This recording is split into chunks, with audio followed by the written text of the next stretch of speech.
ലേഖനം 11-ാം അധ്യായം അതിലെ 33-34 വാക്യത്തിലേക്ക് വിശ്വാസത്താൽ അവ സിംഹങ്ങളുടെ വായടച്ചു. പ്രധാനമായിട്ട് ദാനിയേലിൻ്റെ ജീവിതത്തിൽ കൂടെ നമ്മൾ കാണുവാനിടയായിത്തീർന്നു. ദാനിയേൽ സിംഹത്തിൻ്റെ ഗുഹയിൽ ഇടപെടുന്നതിന് മുമ്പ് ദാനിയേൽ മനസ്സിലാക്കിയതാണ്, ഈ സിംഹം എനിക്ക് കേടുവരുത്തത്തില്ല. അൺഎക്സ്പെക്റ്റഡ്ലി സിംഹത്തിൻ്റെ വായ ദൈവം അടച്ചതല്ല. ദാനിയേലിൻ്റെ വിശ്വാസം കൊണ്ട് ദൈവം സിംഹത്തിൻ്റെ വായ അടച്ചു. ഇന്ന് രാത്രി അടുത്ത വളരെ പ്രധാനപ്പെട്ട വിഷയത്തിലേക്ക് നമ്മൾ കടന്നു വരികയാണ്. തീയുടെ ബലം കെടുത്തി. Quenched the power of the fire. തീയുടെ ബലം കെടുത്തി. ആ വേർഡ് പഠിക്കുമ്പോൾ പ്രധാനമായിട്ട് മനസ്സിലാക്കേണ്ടത് തീ കെടുത്തിയെന്നല്ല അവിടെ പറയുന്നത്, തീയുടെ ബലമാണ് കെടുത്തിയത്.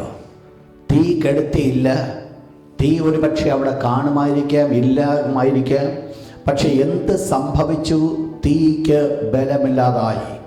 പ്രധാനമായിട്ട് നമുക്ക് വളരെ പെട്ടെന്ന് ഈ ചിന്തയിലേക്ക് കടന്നു വരുമ്പോൾ സിംഹങ്ങളുടെ വായ അടച്ചു, തീയുടെ ബലം കെടുത്തി എന്നുള്ള സബ്ജക്റ്റ് വരുമ്പോൾ തന്നെ നമുക്കറിയാം ദാനിയേൽ പ്രവചനമാണ് ഇതിന് പ്രതിപാദ്യ വിഷയം.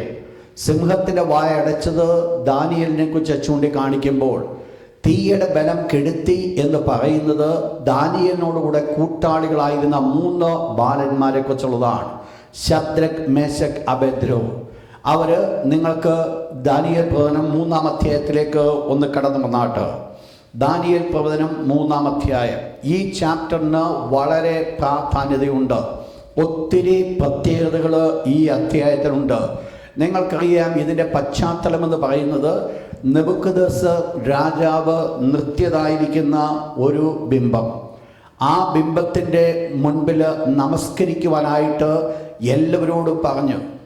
എന്നാൽ ഈ 3 ബാലന്മാർ പറഞ്ഞു, ഞങ്ങൾ രാജാവ് നിർത്തിയ ബിംബത്തെ നമസ്കരിക്കത്തില്ല എന്ന് പറഞ്ഞതാണ് ഇതിൻ്റെ പശ്ചാത്തലമായിരിക്കുന്നത്. പ്രധാനമായിട്ട് ഈ സംഭവം നമ്മൾ പഠിക്കുമ്പോൾ ഏതാണ്ട് റെവലേഷൻ, വെളിപ്പാട് പുസ്തകം 13-ാം അധ്യായമായിട്ട് ഈ സബ്ജക്റ്റിന് വളരെ സാമ്യമുണ്ട്. ശ്രദ്ധിക്കുക, ഞാൻ പറഞ്ഞ പോയിന്റ്. 1-ാമത്തെ പോയിന്റ് ഞാൻ പറഞ്ഞു വരുന്നത് ഈ പ്രത്യേകമായ chapter 3 Daniel chapter 3. Daniel chapter 3ക്ക് Revelation chapter 13 verse 11 to 18. Revelation വെളിപ്പാട് പുസ്തകം 13-ാം അധ്യായം 11 മുതൽ 18 വരെയുള്ള വാക്യങ്ങളുമായിട്ട് വളരെ ബന്ധമുണ്ട്. ഒരു വലിയ റിലേഷൻഷിപ്പ് ഉണ്ട്. നിങ്ങൾക്കറിയാം 11 മുതൽ 18 വരെയുള്ള വാക്യം വെളിപ്പെടുത്തുന്നത് മഹോദ്രവ കാലത്തിൽ അഥവാ ഉപദ്രവ കാലത്തിൽ ഈ എതിർ ക്രിസ്തു നിർത്തുവാൻ പോകുന്ന ഒരു ബിംബം, ആ ബിംബത്തിൻ്റെ മുൻപിൽ നമസ്കരിക്കാത്തവരെ കൊല്ലുവാൻ തക്കവണ്ണം പ്രതിമയ്ക്ക് ലഭിച്ച ഒരു അധികാരം. ഇതാണ് അതിൻ്റെ വിഷയം. അതിലേക്ക് കടന്നു വരികയാണ്. അങ്ങനെയെങ്കിൽ ഈ 2 സബ്ജക്റ്റുകൾ തമ്മിൽ വളരെ സാമ്യമുണ്ട്. നിങ്ങൾക്കറിയാം ഈ ബിംബത്തിൻ്റെതായിരിക്കുന്ന അളവ് നമ്മളൊന്ന് എടുത്ത് പഠിക്കാമെങ്കിൽ നെബൂഖദ്നേസർ രാജാവ് നിർത്തിയ ബിംബത്തിൻ്റെ നീളം എത്ര ആയിരുന്നു? 60 മുഴം. അതിൻ്റെ വീതി എന്ന് പറയുന്നത് 6 മുഴം, 6 ക്യൂബിറ്റ്സ്. ചരിത്രകാരന്മാർ പ്രധാനമായിട്ട് പറയുന്നത് ടോട്ടൽ പരിമാണമെന്ന് പറയുന്നത് ഏതാണ്ട് 666 ആണ്. 666.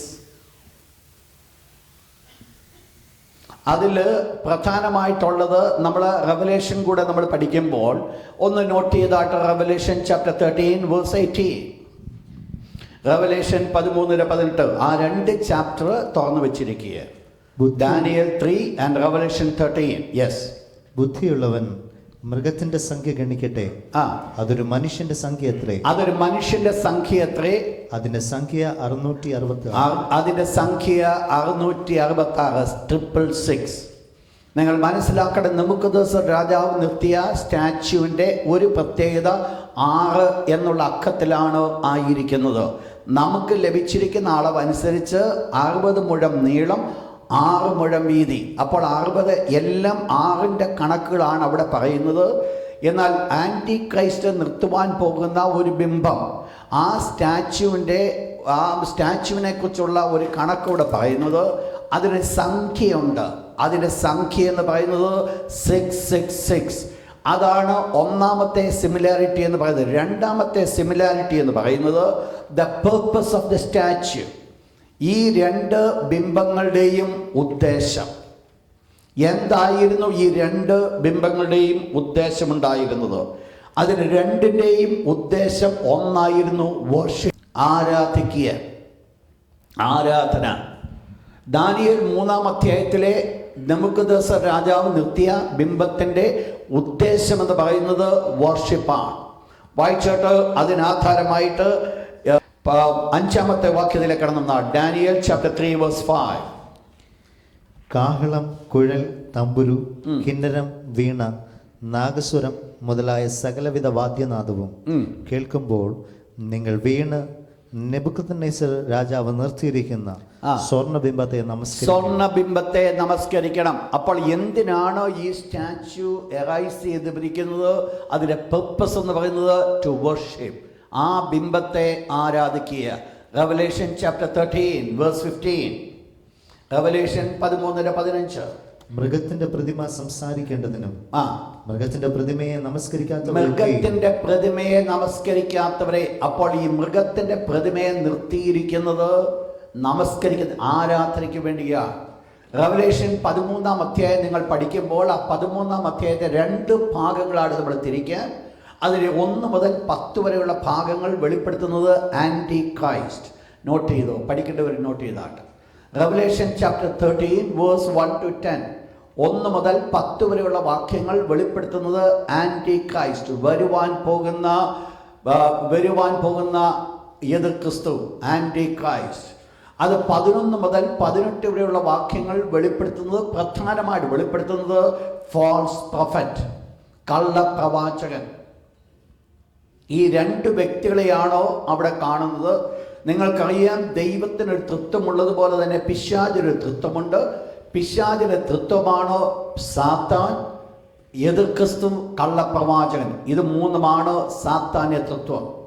ആ തൃത്വത്തിൻ്റെ പൂർണ്ണമായിരിക്കുന്ന വെളിപ്പെടൽ സംഭവിക്കുന്നത് ഉപദ്രവകാലത്തിലായിരിക്കും. ഉപദ്രവം അല്ലെ മഹോദ്രവകാലം 7 വർഷത്തിൻ്റെ കാലയളവിലായിരിക്കും. അന്ന് പൂർണ്ണമായിട്ട് അതിൻ്റെ ശക്തിയിൽ വെളിപ്പെടുന്നത് പിശാചും ആന്റി ക്രൈസ്റ്റും കള്ളപ്രവാചകനും ഒരുമിച്ച് പൂർണ്ണ ശക്തി വെളിപ്പെടുത്തുന്ന സമയമായിരിക്കും ഈ ഉപദ്രവകാലം എന്ന് പറയുന്നത്. അപ്പോൾ എന്താണ് അതിൻ്റെ പർപ്പസ്? ആ പർട്ടിക്കുലർ കാലത്ത് സംഭവിക്കുന്ന ഒരു കാര്യമാണ് ആന്റി ക്രൈസ്റ്റിൻ്റെ ഒരു പ്രതിമ. ശ്രദ്ധിക്കണം ഞാൻ പറഞ്ഞപ്പോൾ, ആന്റി ക്രൈസ്റ്റ്, എതിർ ക്രിസ്തുവിൻ്റെ ഒരു പ്രതിമ കള്ളപ്രവാചകൻ സൃഷ്ടിക്കും. കള്ളപ്രവാചകനാണ് ആ പ്രതിമ ഉണ്ടാക്കുന്നത്. പക്ഷേ ഈ കള്ളപ്രവാചകൻ ഈ പ്രതിമ ഉണ്ടാക്കുന്നതിൻ്റെ കാരണം സകല ഭൂവാസികളെയും കൊണ്ട് എതിർ ക്രിസ്തുവിൻ്റെ പ്രതിമയെ നമസ്കരിപ്പിക്കുവാൻ വേണ്ടിയാണ്. അത് മാത്രമല്ല, ഈ പ്രതിമയ്ക്ക് ചില അധികാരങ്ങളൊക്കെ കിട്ടും. അതിന് ജീവൻ കിട്ടുവാനിടയായി തീരും. അത് ജീവൻ ഉണ്ടാകും. അത് ആ സമയത്ത് നടക്കുന്ന കാര്യമാണ്. അപ്പോൾ എന്താണ് ഈ 2 സ്റ്റാച്യുവിൻ്റെയും പർപ്പസ് എന്തായിരുന്നു നമ്മൾ ചിന്തിച്ചാൽ, 2ൻ്റെയും പർപ്പസ് ഒന്നായിരുന്നു. 2ഉം വർഷിപ്പിന് വേണ്ടിയുള്ളത്, ആരാധനയ്ക്ക് വേണ്ടിയുള്ളത്. 3-ാമത്തത് അതിൻ്റെ ജഡ്ജ്മെന്റ്, വർഷിപ്പ് ചെയ്യാത്തവർക്കുള്ള ശിക്ഷാവിധി. അത് എന്തെന്ന് ചിന്തിക്കുമ്പോൾ വായിച്ചോട്ട് ഡാനിയേൽ 3:5, ഡാനിയേൽ 3:5.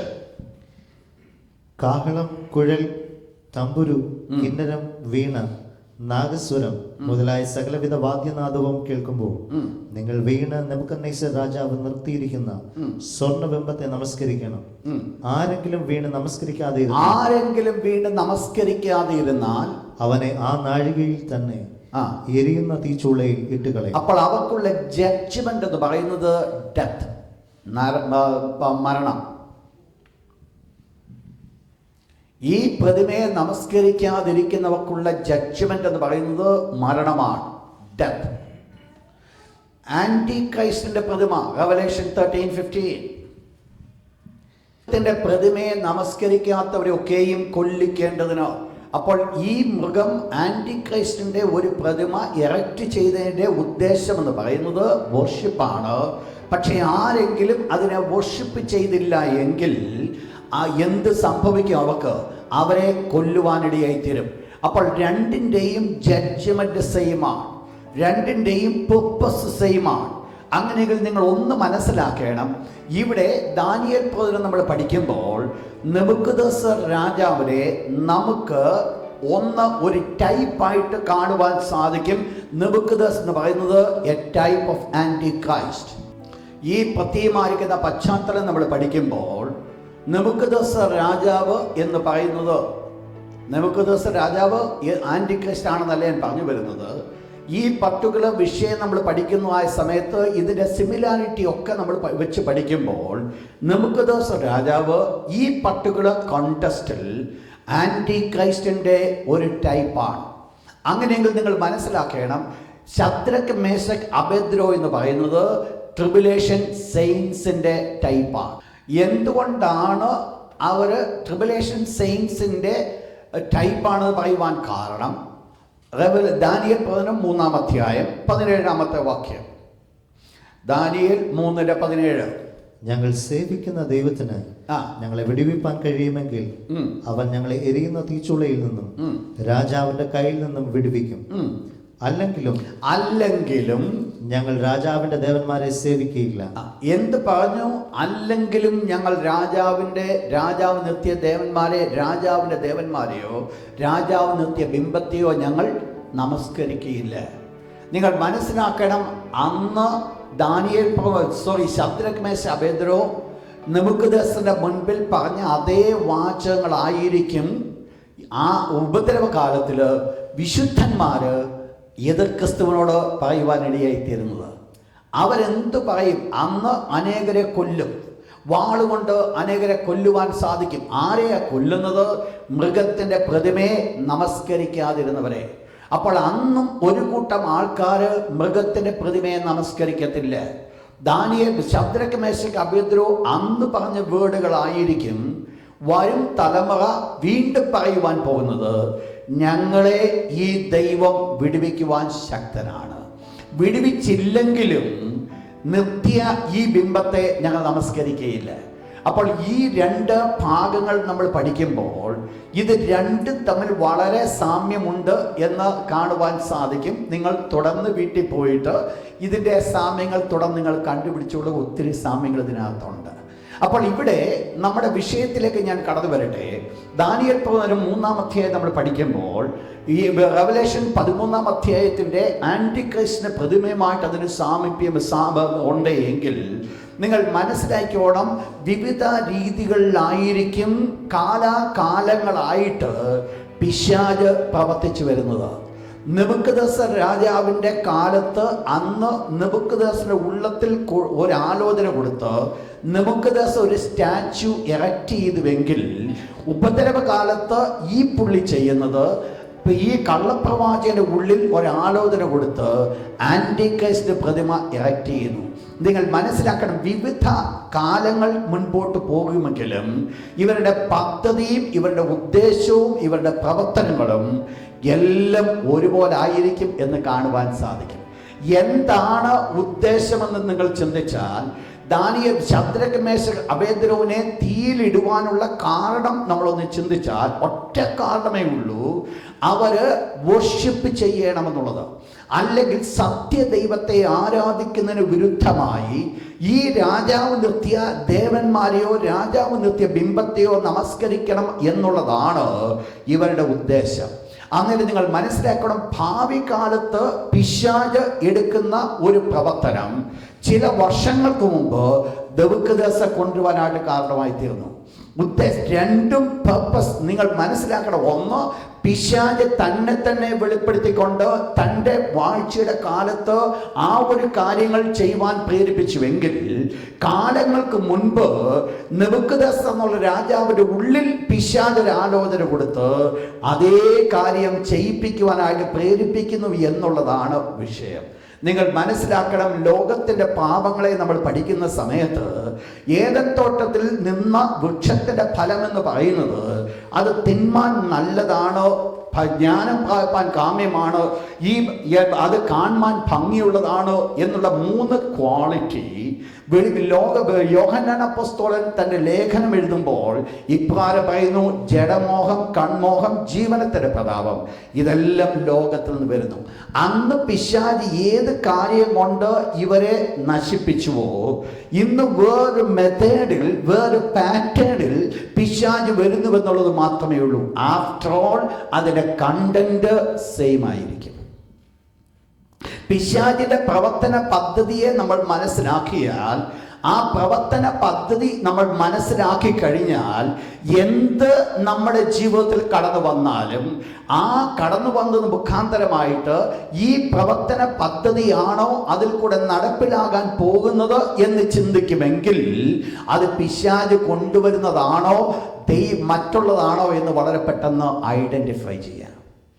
പിശാചിന്റെ പ്രവർത്തനം സെയിമാണ്, അതിന്റെ പ്രവർത്തന രീതി തുല്യമാണ്. പക്ഷെങ്കിൽ ഒന്ന് ചിലപ്പോൾ ഒരു നല്ല മുട്ടായിക്കകത്തായിരിക്കും ഒരു കയ്പിന്റെ അനുഭവം വെച്ചിരിക്കുന്നത്, അല്ലെങ്കിൽ ഒരു കല്ലായിരിക്കും അപ്പത്തിന് മോഡൽ നൽകുവാൻ പോകുന്നത് എന്നുള്ള വ്യത്യാസം മാത്രമേ ഉള്ളൂ. അപ്പോൾ എന്തായാലും നമ്മൾ മനസ്സിലാക്കേണ്ടത്, നെബൂഖദ്നേസർ രാജാവിന്റെ കാലത്ത് ശദ്രക്, മേശക്, അബേദ്നെഗോവിന് കടന്നു വന്ന പരീക്ഷ അതേ വിധത്തിലുള്ള പരീക്ഷയായിരിക്കും ഉപദ്രവ കാലത്തില് വിശുദ്ധന്മാർക്ക് കടന്നു പോകേണ്ടതായിട്ട് കടന്നു വരുന്നത്. നമ്മളൊന്നും ആ നാളിൽ ഇവിടെ ഇല്ലാത്തതോർത്ത് ഞാൻ ദൈവത്തെ സ്തുതിക്കുന്നു. നമ്മളൊക്കെ അന്ന് സ്വർഗത്തിലായിരിക്കും. അപ്പോൾ ഇവിടെ ചിന്തയിലേക്ക് ഞാൻ കടന്നു വരികയാണ്. ഇവിടെ അവർ എന്ത് ചെയ്തെന്ന എബ്രായലേഖന കർത്താവ് പറയുന്നത്, വിശ്വാസത്താൽ അവർ എന്ത് ചെയ്തു? തീയുടെ ബലം കെടുത്തി. ഇവിടെ നിങ്ങൾക്കറിയാം, ശദ്രക്, മേശക്, അബേദ്നെഗോവിനെ തീയിൽ വലിച്ചെറിഞ്ഞു. തീയിൽ വലിച്ചെറിഞ്ഞപ്പോൾ അവർ വലിച്ചെറിയപ്പെട്ട സമയത്ത് തീയുടെ ജ്വാല കെട്ടുപോയില്ല, തീച്ചൂള കെട്ടുപോകുവാൻ ഇടയായില്ല. പകരം ഒരു കാര്യം സംഭവിച്ചു. ഇവരെ കെട്ടപ്പെട്ടവരായി തീയിലേക്ക് വലിച്ചെറിഞ്ഞപ്പോൾ അല്പം കഴിഞ്ഞ് രാജാവ് നോക്കുന്ന സമയത്ത് ഇവരുടെ കയ്യിൽ കെട്ടില്ലാത്തവരായി വെളിയിൽ സ്വതന്ത്രമായിട്ട് അവരെങ്ങനെ നടക്കുന്നുവോ അതുപോലെ അവർ തീയിൽ കൂടെ നടക്കുക. ശ്രദ്ധിച്ചോളെ എൻ്റെ ഓരോ വേർഡ്. അവർ വെളിയിൽ എങ്ങനെയാണ് നടക്കുന്നത്, സാധാരണപ്പെട്ട അവരുടെ ജീവിതത്തിൽ അവർ എങ്ങനെയാണ് മുൻപോട്ട് കടന്നു പോകുന്നത്, എന്തെല്ലാമാണ് അവരുടെ ദിനചര്യ, എങ്ങനെ അവർ പുറത്ത് ജീവിച്ചുകൊണ്ടിരുന്നത്, അതേ സിറ്റുവേഷനിലാണ്, അതേ സാഹചര്യത്തിലാണ്, അല്ലെങ്കിൽ അതേ രീതിയിലാണ് ഇവർ തീയിൽ നടന്നത്. തീയിൽ കൂടെ ആയപ്പോൾ സംഭവിച്ചത് എന്താ? ഇവർക്ക് സംഭവിച്ചത് ഇവർ തീയിൽ വീണില്ല എന്നുള്ളതല്ല, പിന്നെയോ തീയുടെ ശക്തി അവരുടെ മേൽ യാതൊന്നും ചെയ്യുവാനിടയായില്ല. തീയുടെ ശക്തിക്ക് അവരെ ഒന്നും ചെയ്യുവാനിടയായില്ല. വേറെ രീതിയിൽ ഞാൻ അതിനെ വ്യാഖ്യാനിച്ചാൽ ഇങ്ങനെ വ്യാഖ്യാനിക്കും: അവരുടെ വിശ്വാസത്തിന് തീയുടെ ശക്തിയെ കെടുത്തുവാനായിട്ട് ഇടയായി തീർന്നു. തീ കെടുത്തി എന്നല്ല ഞാൻ പറഞ്ഞു വരുന്നത്, തീയുടെ ശക്തിയെ കെടുത്തി. അവരുടെ വിശ്വാസമാണ് തീയുടെ ശക്തിയെ കെടുത്തുവാനായിട്ട് ഇടയായി തീർന്നത്. തീ കെട്ടില്ലെങ്കിലും തീയുടെ ശക്തി കെട്ടിക്കഴിഞ്ഞാൽ ദൈവമക്കൾക്ക് അത് മാത്രം മതി. എന്താ ഇവരുടെ വിശ്വാസം എന്നുള്ളതിലേക്ക് ഞാൻ നിങ്ങളെ ഒന്ന് പെട്ടെന്ന് കൊണ്ടുപോകട്ടെ. ഒന്ന് നിങ്ങൾ നോക്കിയാട്ട് എന്താണ് ഇവരുടെ വിശ്വാസമായിരുന്നത്? 3-ാം അധ്യായത്തിലേക്ക്, ദാനിയേൽ 3-ാം അധ്യായം അതിൻ്റെ 17-ാമത്തെ വാക്യത്തിലേക്ക് ഒന്ന് കടന്നു വന്നാണ്. വേഴ്സ് 17.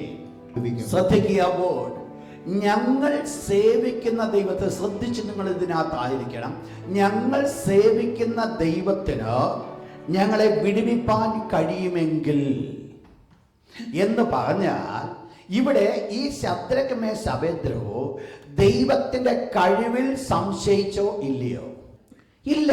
എന്താ ഇവർ പറഞ്ഞത്? ഞങ്ങൾ സേവിക്കുന്ന ദൈവത്തിന് ഞങ്ങളെ വിടുവിക്കുവാൻ കഴിയുമെങ്കിൽ, ഒരു കോമ കൊടുത്തോട് പറയുകയാണ്, ഈ എരിയുന്ന ചൂളയിൽ നിന്നും രാജാവിന്റെ കയ്യിൽ നിന്നും ഞങ്ങളെ വിടുവിക്കത്തില്ലെന്നല്ല, തീയിൽ വീണാലും ഞങ്ങൾ നമസ്കരിക്കത്തില്ല നല്ല വിഷയമായിരിക്കുന്നത്. അവരാദ്യം പ്രസന്റ് ചെയ്യുവാനായിട്ട് പോയ കാര്യമെന്ന് പറയുന്നത്, ഈ ദൈവം ഞങ്ങളെ വിടുവിക്കുവാൻ ശക്തനാണ്. അവരുടെ മുൻപിൽ തീ ജ്വാല ശക്തമായി കൂട്ടി. നിങ്ങൾക്കറിയാം വിഷയങ്ങൾ. ഇവര് നമസ്കരിക്കുന്നില്ല എന്ന് കണ്ടപ്പോൾ രാജാവിന് വാർത്ത കിട്ടി. രാജാവ് അല്പം ക്ഷുഭിതനായി. ഇന്ന് ആ സാധാരണ സമയത്തേക്കാൾ തീച്ചുള 7 മടങ്ങായി കൂട്ടുവാനായിട്ട് കൽപ്പന കൊടുത്തു. അപ്പാരം തീച്ചുള തങ്ങളുടെ മുൻപിൽ കണ്ടുകൊണ്ട് നിൽക്കുക. ശ്രദ്ധിക്കണം നിങ്ങൾ ഈ ഭാഗം. ഇവർ വിശ്വാസത്തിന് വേണ്ടി ഇവർ നിൽക്കുക. ആരോടുള്ള വിശ്വാസം? ദൈവത്തിന്റെ ഹിതമാണ്, ദൈവത്തിന്റെ ഇഷ്ടമാണ്. അന്യ ദൈവത്തെ ആരാധിക്കരുത്, ഒരു ബിംബത്തിന് മുമ്പിൽ വണങ്ങരുതെന്നുള്ളത് ദൈവത്തിന്റെ ഹിതമെന്ന് മനസ്സിലാക്കിക്കൊണ്ട് ജീവൻ പോയാലും വേണ്ടില്ല, ഞങ്ങൾ മുട്ടുമടക്കത്തില്ല എന്ന് തീരുമാനിച്ചുകൊണ്ട് നിൽക്കുമ്പോൾ, അവരുടെ തീരുമാനത്തിന് മുമ്പിൽ, ആ തീരുമാനത്തിൽ അവർ നിൽക്കുമ്പോൾ അവർ വിശ്വസിച്ച ഒരു കാര്യമാണ്, ദൈവം ഞങ്ങളെ വിടുവിക്കും എന്ന് അവർ വിശ്വസിച്ചു കൊണ്ടിരിക്കുമ്പോഴും അവരുടെ മുൻപിലേക്ക് അവർ നോക്കുമ്പോൾ അവർ കാണുന്ന കാഴ്ച തീയുടെ കെട്ടുപോകുന്ന ഒരു കാഴ്ചയല്ല കാണുന്നത്. 7 മടങ്ങായി ചൂള വർദ്ധിച്ചുകൊണ്ടിരിക്കുക. ശ്രദ്ധിക്കണം വിഷയങ്ങൾ. ഇവരുടെ വിഷയം മുൻപിൽ അവർ കാണുന്ന കാഴ്ചപ്പാട്, ഇവർ വിശ്വാസത്തിൽ ഇവർ നിൽക്കുന്നവരാണ്. വിശ്വാസം അവരുടെ ഉള്ളിലുണ്ട്. ആ വിശ്വാസം അവരെ വിടുവിക്കുവാൻ സാധിക്കുമെന്ന് മനസ്സിലാക്കിക്കൊണ്ടിരിക്കുമ്പോഴും അതവരുടെ നാവിൽ കൂടെ പ്രൊക്ലെയിം ചെയ്തുകൊണ്ടിരിക്കുമ്പോഴും അവർ മുൻപിലേക്ക് നോക്കുമ്പോൾ കാണുന്നത് തീയുടെ ജ്വാല കെട്ടുപോകുന്നതല്ല, അത് 7 മടങ്ങ് കൂടുക. നമ്മൾ പലപ്പോഴും നമ്മൾ പറയാറുണ്ട്, പ്രാർത്ഥന തുടങ്ങിയപ്പോഴാ പ്രശ്നം തുടങ്ങിയെന്ന്. ശരിയാ.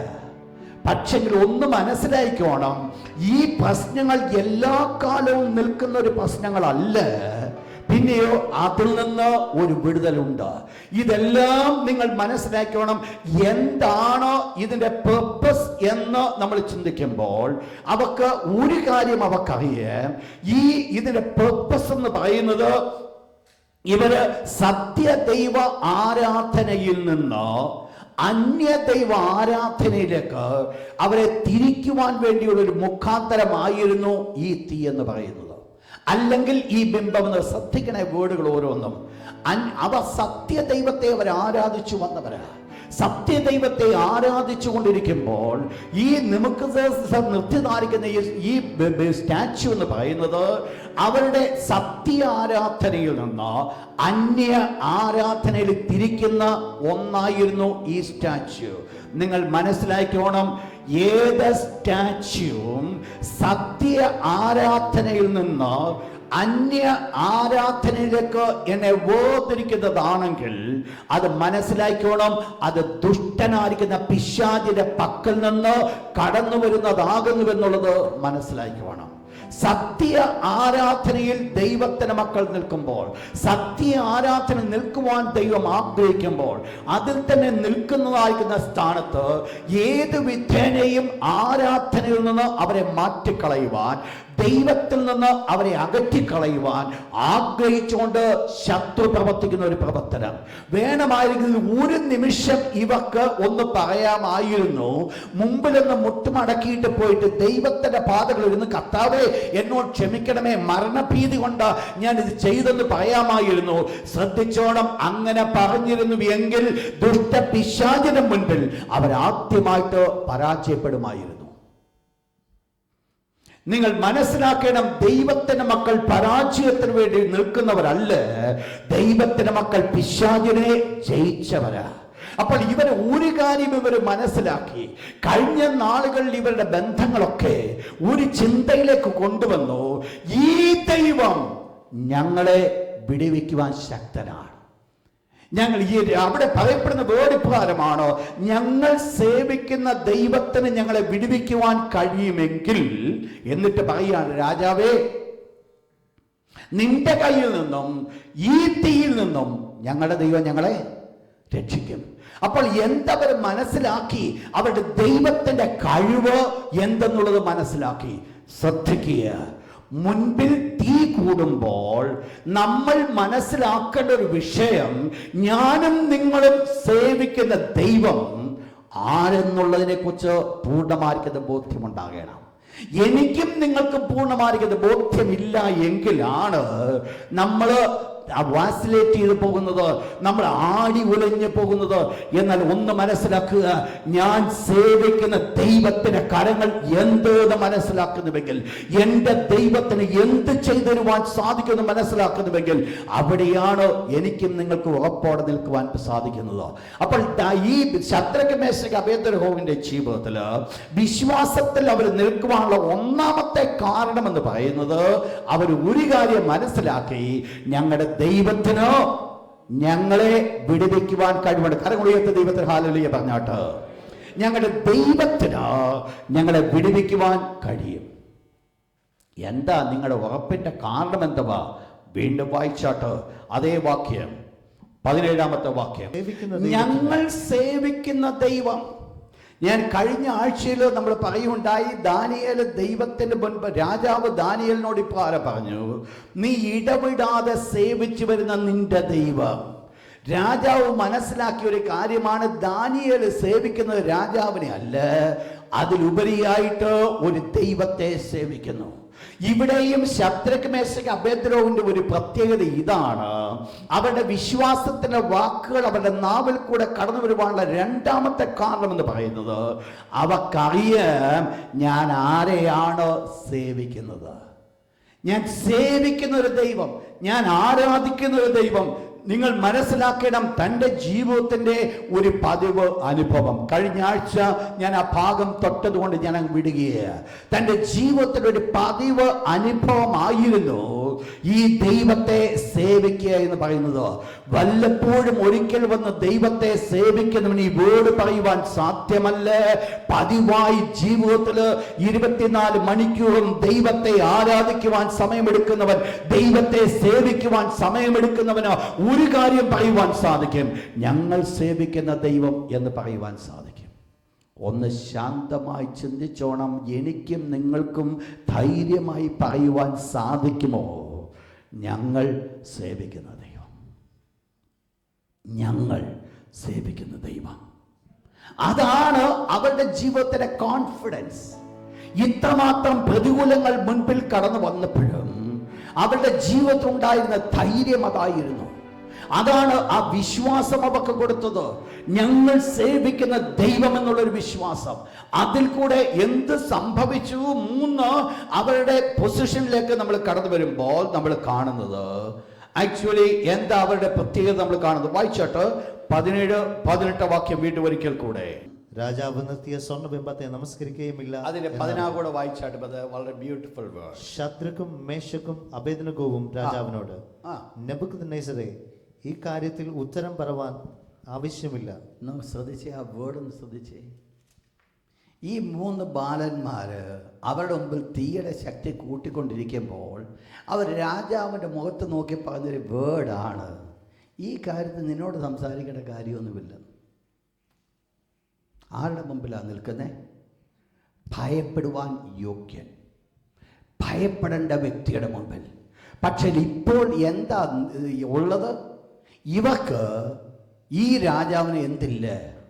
ഭയമില്ല. എന്തുകൊണ്ടാണ് ഭയമില്ലാതിരുന്നത്? അവക്ക് ലഭിച്ച ബോൾഡ്നെസ് എവിടുന്ന് അവക്ക് ലഭിച്ചത്?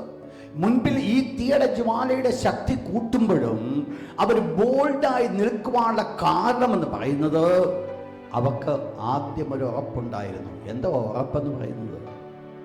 ഞങ്ങളുടെ ദൈവത്തിന് കഴിയും, ഞങ്ങളുടെ ദൈവം ശക്തനാണ്, ഞങ്ങളുടെ ദൈവം ഞങ്ങളെ വിടുവിക്കുവാൻ ശക്തനാണ്.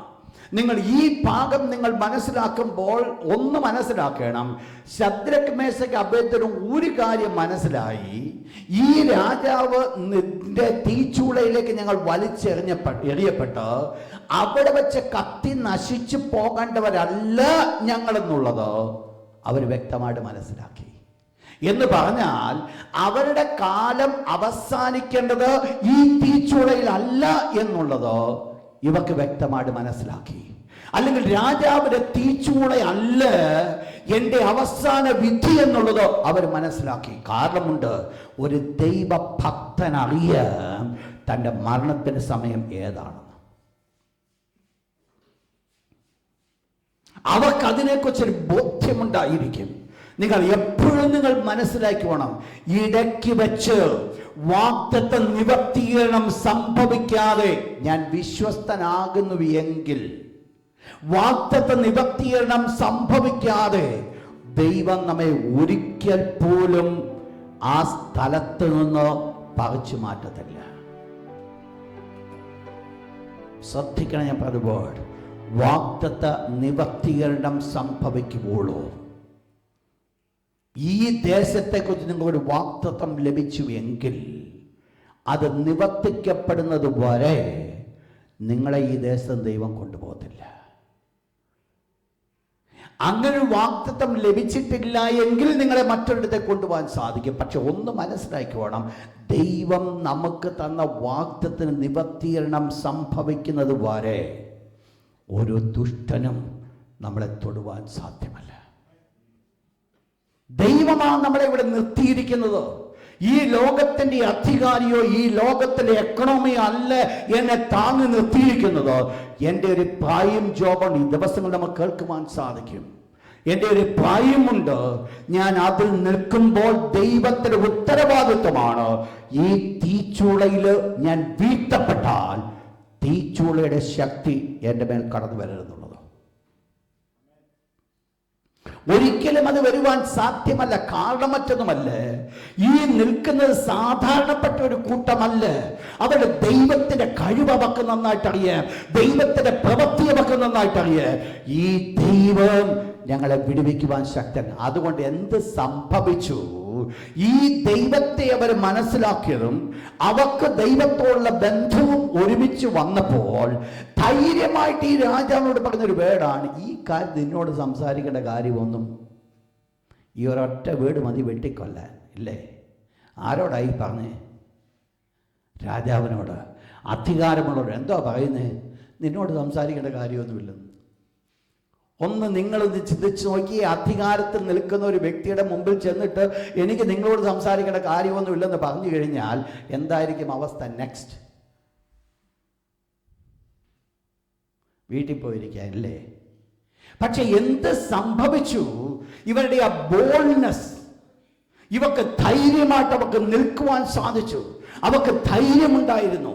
അവരുടെ ധൈര്യം എന്ന് പറയുന്നത് സ്റ്റബേൺനെസ് എന്നല്ല, അവരുടെ ബോൾഡ്നെസ് എന്ന് പറയുന്നത് ദൈവത്തുള്ള വിശ്വാസം കൊണ്ട്, തങ്ങളുടെ ദൈവം ആരെന്നവർ മനസ്സിലാക്കിയത് കൊണ്ട് അവർക്ക് ആ ധൈര്യം ലഭിക്കുവാനിടയായിത്തീർന്നു.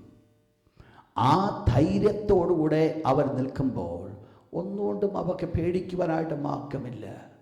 താഴെ അവർ പറയുന്നൊരു വേർഡുണ്ട്, രാജാവേ, ഈ ദൈവത്തിന് ഞങ്ങളെ വിടുവിക്കുവാൻ സാധിക്കും. ഇല്ലെന്ന് പറഞ്ഞാൽ ദൈവം വിടുവിക്കത്തില്ലെന്നല്ല, ദൈവത്തിൽ സംശയമുണ്ടെന്നല്ല. ഇല്ല എങ്കിലും, ഞങ്ങൾക്ക് അങ്ങനെ സംഭവിച്ചില്ലേലും എന്തുവാ, നീ നിർത്തിയ ബിംബത്തെ ഞാൻ നമസ്കരിക്കത്തില്ല. ദൈവം വിടുവിക്കത്തില്ലെന്നല്ല, അവർ പൂർണ്ണമായിട്ട് മനസ്സിലാക്കി, my God will deliver me. അവരുടെ നാലാമത്തെ പ്രത്യേകതയിലേക്കൊന്ന് കടന്നു വരട്ടെ. അവരുടെ വിശ്വാസത്തിൽ നാലാമത്തെ സ്റ്റെപ്പായിരുന്നു 18-ാമത്തെ വാക്യം, വേഴ്സ് 18. അല്ലെങ്കിലും ഞങ്ങൾ രാജാവിൻ്റെ ദേവന്മാരെ നമസ്കരിക്കുകയില്ല. We will not worship any idols. അതാ അവരുടെ പ്രവർത്തനം. അവരൊന്ന് മനസ്സിലാക്കി, അവർ വിശ്വസിച്ചു. അവർ വിശ്വസിച്ച് അവരുടെ ദൈവത്തെയാ. ആ ദൈവത്തെ അവർ വിശ്വസിച്ചപ്പോൾ ഒരു കാര്യം മനസ്സിലാക്കി, രാജാവ് നിർത്തിയ ഈ ബിംബത്തെ അല്ലെങ്കിൽ രാജാവിൻ്റെ ദേവന്മാരെ ഞങ്ങൾ നമസ്കരിക്കത്തില്ല. അതിൻ്റെ കോൺസിക്വൻസ് എന്താണെന്നുള്ളവർ മനസ്സിലാക്കി.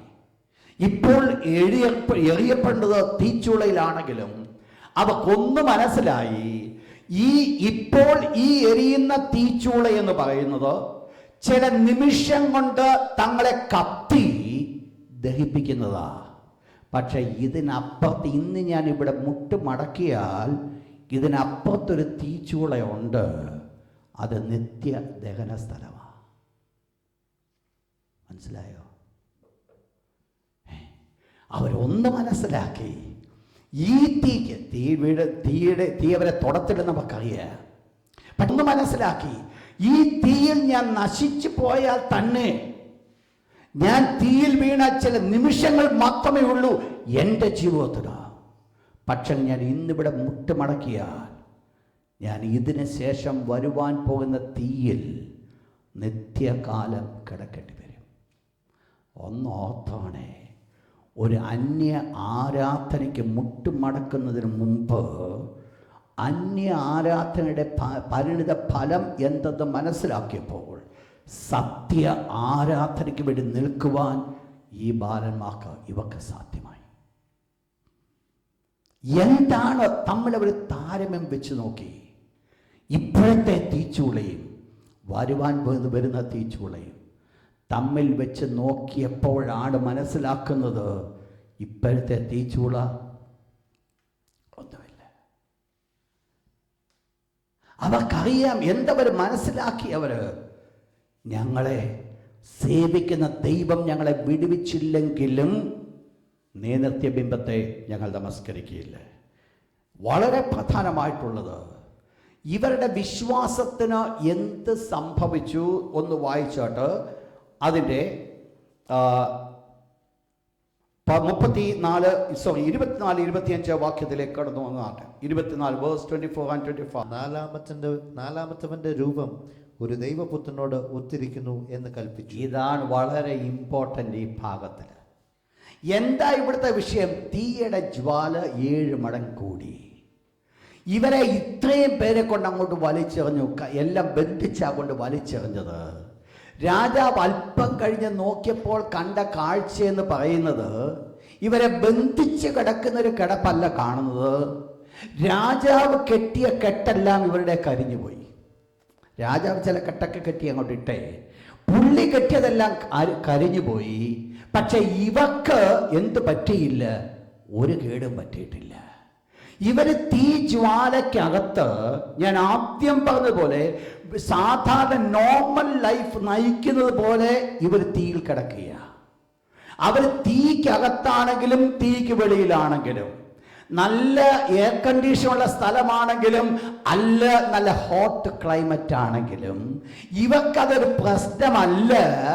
ഇതൊന്നും ഇവരെ ബാധിക്കത്തില്ല. ഒരു തണുപ്പോ ഒരു ചൂടോ അല്ല ഇവരെ ബാധിക്കുന്നത്. ഇവര് ഏത് സ്ഥാനത്താണെങ്കിലും ഇവക്ക് നോർമൽ ലൈഫാ. ഇവക്കൊരു സാധാരണപ്പെട്ട ജീവിതമാ. ഇപ്പോൾ കിടക്കുന്നത് തീക്കകത്താണോ? നിങ്ങൾ ചിന്തിക്കുമായിരിക്കാം, ഇവക്ക് വേണ്ടി ദൈവം എന്തോ സ്പെഷ്യൽ ചെയ്തതാണ് ഒരുപക്ഷെങ്കില് തീക്ക് ശക്തി ഇല്ലാഞ്ഞതാണെന്ന് ചിന്തിക്കുമായിരിക്കാം. വേദപുസ്തകം ഒരു കാര്യം പഠിപ്പിക്കുന്നു. വായിച്ച 22 വേഴ്സ് 22. അഗ്നിജ്വാല ദഹിപ്പിച്ചു കളഞ്ഞു. അപ്പോൾ ഇത് ഈ തീച്ചൂളയിൽ വീണതയില്ല. എന്താ ചെയ്തത്? വളരെ ശക്തന്മാരായിരിക്കുന്ന ചില പടയാളികളോട് പറഞ്ഞു, ഇവരെ 3 പേരെയും കൂടെ തീയിലേക്ക് വലിച്ചെറിയാൻ പറഞ്ഞു. ശക്തന്മാരായിരിക്കുന്നവർ തീയുടെ അടുക്കൽ ചെന്ന് ഇവരെ വലിച്ചെറിഞ്ഞതേ ഉള്ളൂ. പക്ഷെങ്കിൽ ഇവര് വെളിയിൽ കരയ്ക്ക് നിൽക്കുമ്പോൾ തന്നെ അഗ്നിജ്വാല ഇവരെ എന്ത് ചെയ്തു? ദഹിപ്പിച്ചു. അപ്പോൾ ഇവര് വീണ തീക്ക് ജ്വാല ഇല്ലാഞ്ഞിട്ടല്ല, ശക്തിയില്ലാഞ്ഞിട്ടല്ല.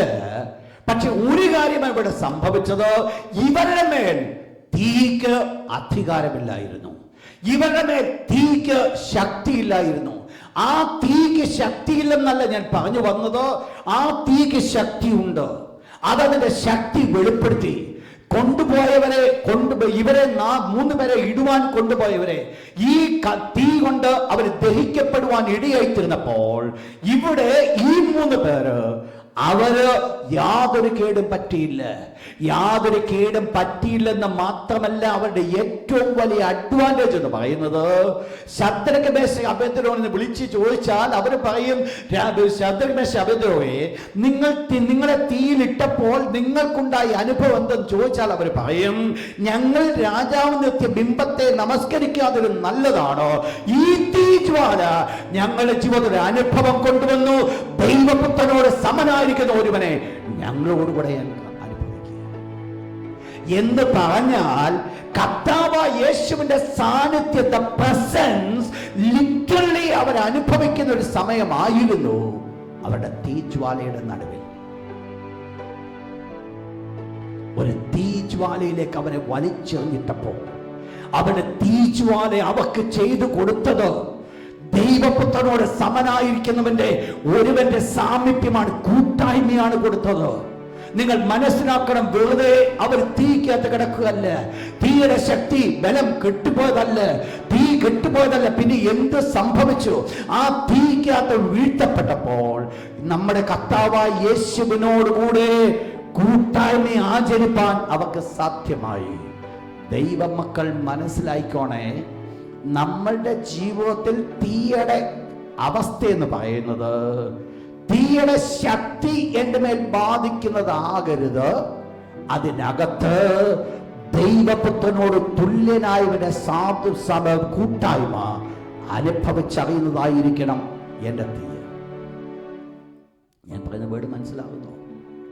ദൈവപുത്രനോട് തുല്യനായവന്റെ കൂട്ടായ്മ തീയുടെ നടുവിൽ ഞാൻ അനുഭവിച്ചറിയുന്നില്ല എങ്കിൽ ആ തീ കൊണ്ട് എനിക്ക് യാതൊരു ഗുണവുമില്ല. തീ കടന്നു വരത്തില്ലെന്നല്ല.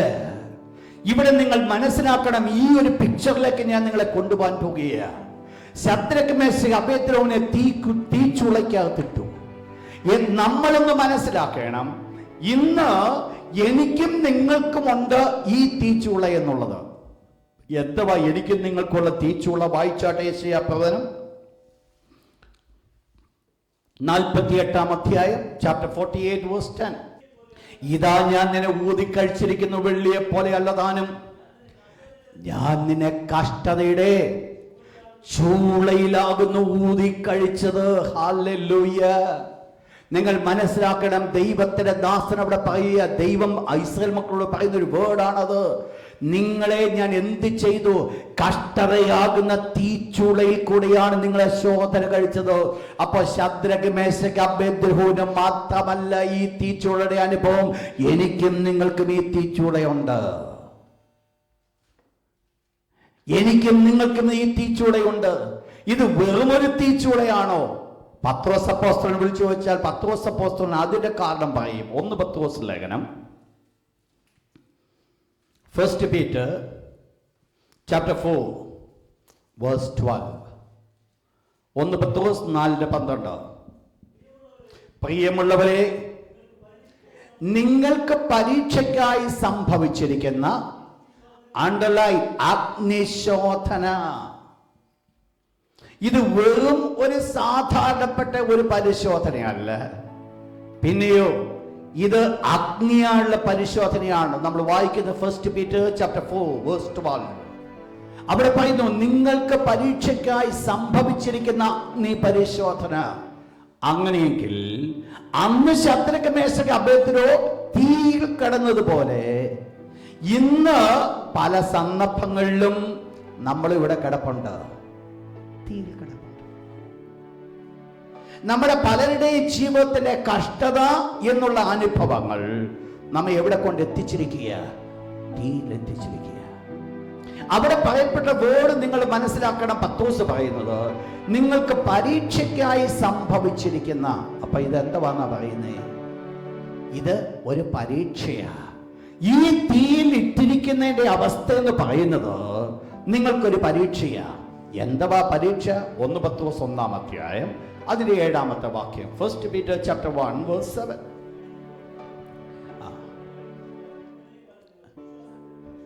അപ്പൊ എന്താ അവിടെ പറയുന്നത്? അഴിഞ്ഞു പോകുന്നതും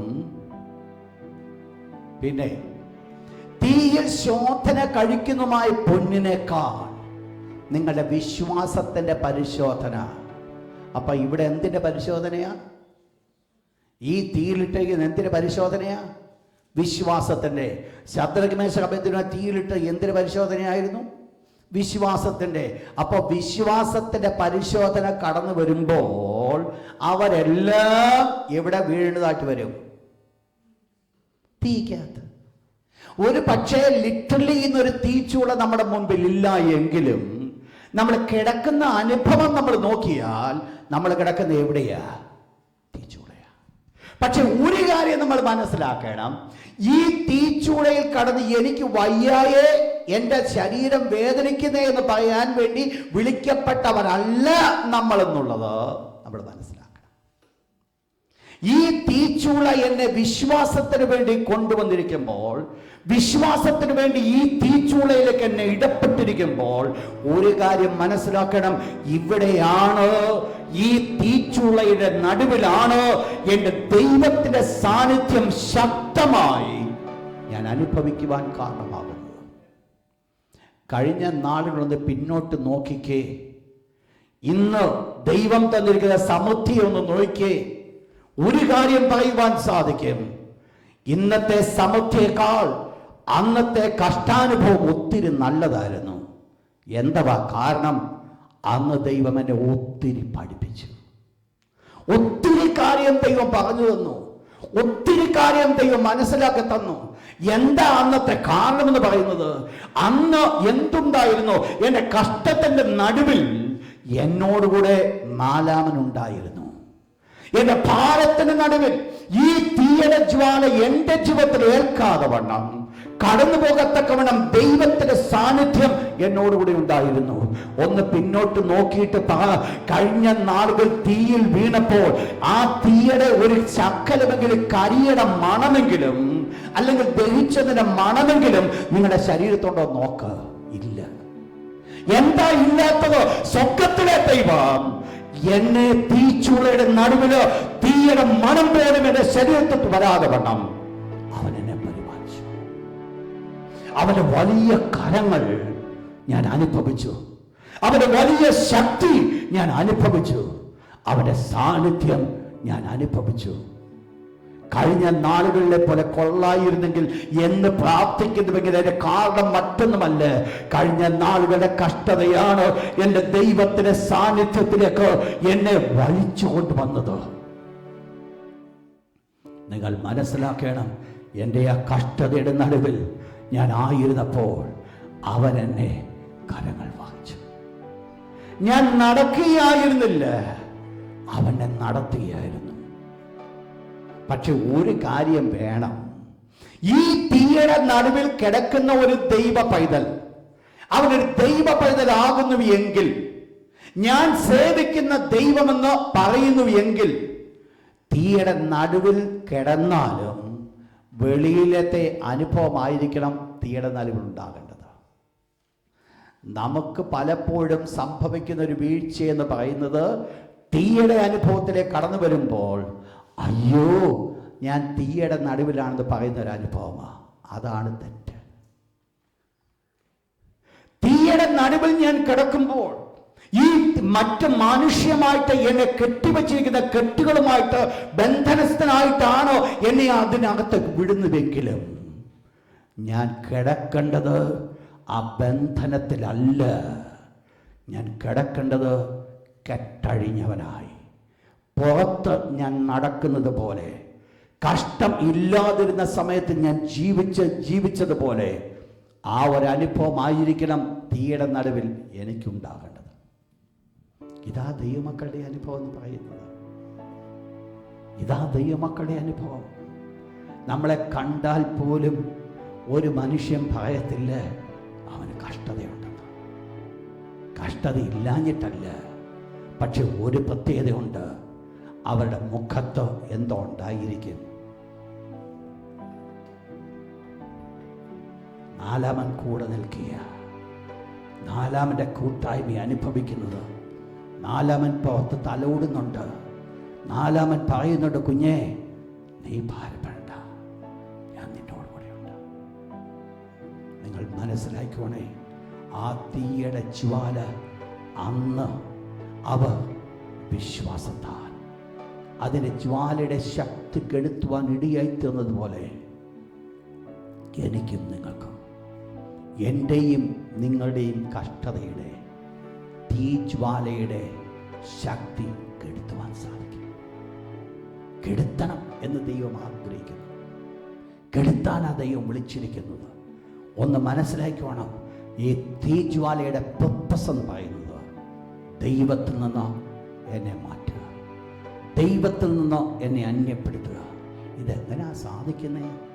ഈ തീയുടെ ജ്വാലയുടെ ശക്തി കെടുത്തുന്നത് എങ്ങനെയാ?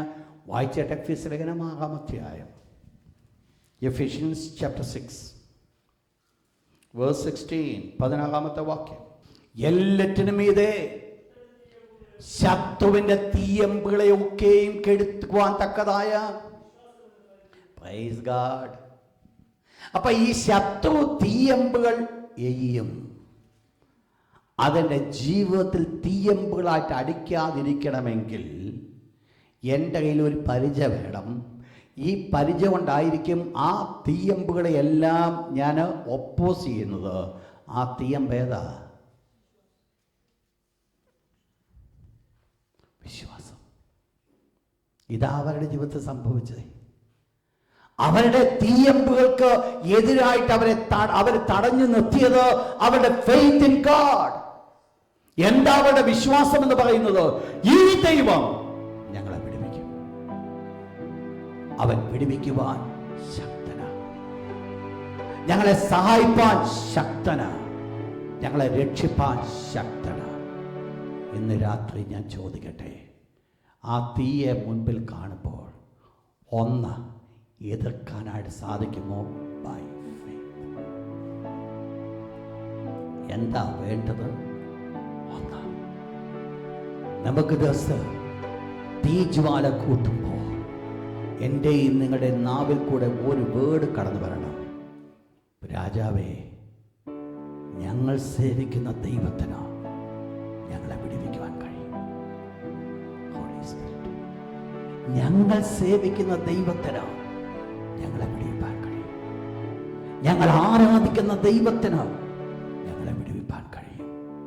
ഈ വാക്ക് നാവിൽ കൂടെ കടന്നു വരുന്നുവെങ്കിൽ തീയ്ക്ക് ശക്തി ഉണ്ടാകത്തില്ല. നിങ്ങളുടെ മേൽ തീയ്ക്ക് ശക്തി ഉണ്ടാകത്തില്ല. ലോകത്തിൻ്റെ മക്കളും ദൈവത്തിൻ്റെ മക്കളും തമ്മിൽ വ്യത്യാസമുണ്ട്. വ്യത്യാസം ഇതാണ്: കഷ്ടത്തിലായിരിക്കുമ്പോൾ ലോകത്തിൻ്റെ മക്കൾ നശിച്ചു പോകും, ദൈവത്തിൻ്റെ മക്കൾ വെളിയിൽ കടന്നു. എന്താ കാരണം? വിശ്വാസം, ഒരു പരിചയം. അതുകൊണ്ട് ശദ്രക് മേശക്ക് അബേദ്നെഗോവിൻ്റെ കഥ പഠിക്കുമ്പോൾ നമ്മൾ ഓർത്തോടെ നമ്മുടെ തീയുടെ നടുവിലും നമുക്ക് കൂട്ടായ്മ തരുവാൻ ദൈവപുത്രനുണ്ട്. ദൈവപുത്രന്റെ സാന്നിധ്യമുണ്ട്. ആ തീയന്മേൽ ഞാൻ എറിയപ്പെട്ട് വന്നാലും, എൻ്റെ കണ്ടുകൊണ്ടിരിക്കുമ്പോൾ തീയുടെ ജ്വാല 7 മടങ്ങായി ശക്തിപ്പെട്ടാലും, എന്നെ പിടിച്ചുകൊണ്ട് പോകുന്നവര് ദഹിച്ചു പോകുന്ന കാഴ്ച കണ്ടാലും ചിന്തിക്കേണ്ട കാര്യമില്ല, ഞാൻ ദഹിച്ചു പോകും. ഞങ്ങളുടെ ദൈവത്തിന് ഞങ്ങളെ രക്ഷിപ്പാൻ കഴിയും. ഞങ്ങളുടെ ദൈവത്തിന് ഞങ്ങളെ രക്ഷിപ്പാൻ കഴിയും. ഞങ്ങൾ സേവിക്കുന്ന ദൈവം ഞങ്ങളെ രക്ഷിക്കും. നമ്മുടെ കഷ്ടതയുടെ നടുവിൽ, തീജ്വാലയുടെ നടുവിൽ ഇന്ന് രാത്രി ഒന്ന് പറയുമോ? ഞങ്ങളുടെ ദൈവം ഞങ്ങളെ രക്ഷിക്കും. ഞങ്ങളുടെ ദൈവം ഞങ്ങളെ രക്ഷിപ്പാൻ